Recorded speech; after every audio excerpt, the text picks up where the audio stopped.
kyphosis, we could do the same thing. If we decided what was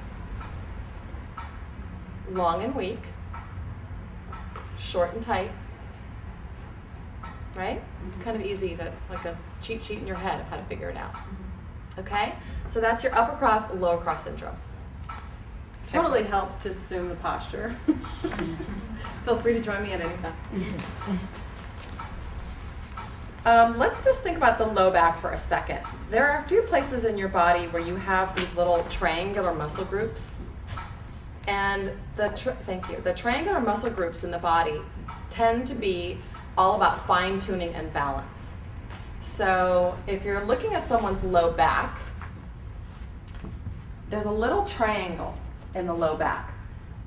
From the pelvis, the base, the pelvic rim, up into the low back, there's a little triangle of muscle that is in charge of wobbling and correcting and stabilizing your pelvis and your low back together. So there's a little triangle here that occurs.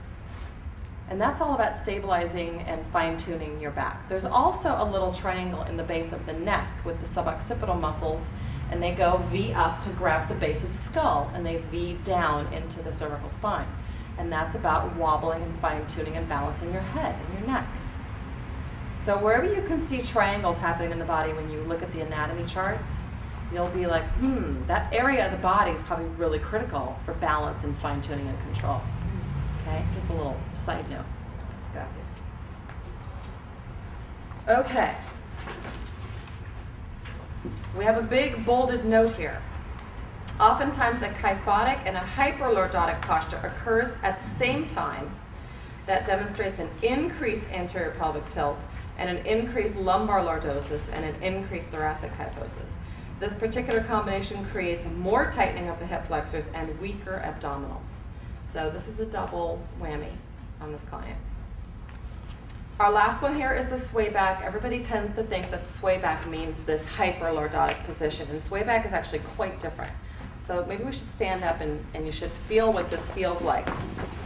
Sway back got its name from, thinking of a horse with a sway back and thinking that this is a sway back, and a sway back in a human is completely different. You're actually going to be flattened in your low back. So your pelvis posteriorly tilts and then leans forward. That's a weird posture. And all sorts of weird things happen. You probably shifted your feet into a weird way. You might have had to round your shoulders in a weird way. It's not a very common posture, but